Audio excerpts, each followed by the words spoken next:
గ్రహణ సమయంలో తెరిచి ఉండే ఆలయాలలో రెండవది ఆంధ్రప్రదేశ్ రాష్ట్రంలోని దక్షిణ కైలాసంగా వాయులింగ క్షేత్రంగా ప్రసిద్ధిగాంచిన శ్రీకాళహస్తి. శ్రీ జ్ఞాన ప్రసూనాంబికా సమేత శ్రీకాళహస్తీశ్వరుడికి గ్రహణకాల అభిషేకం నిర్వహించే సాంప్రదాయం నేటికీ కొనసాగుతుంది.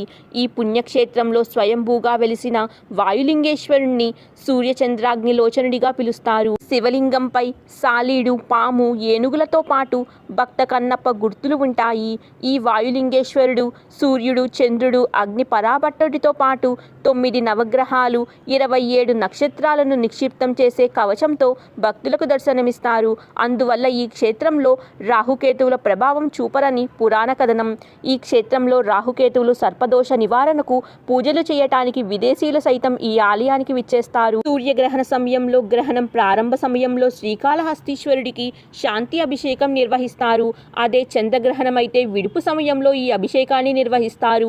గ్రహణ సమయంలో రాహుకేతువులు సర్పదోష నివారణ కోసం ఈ ఆలయంలో ప్రత్యేక పూజలు చేస్తే విశేష ఫలితం లభిస్తుందని భక్తుల నమ్మకం. అందుకే గ్రహణ సమయంలో భారీగా భక్తులు ఈ ఆలయాన్ని చేరుకుంటారు.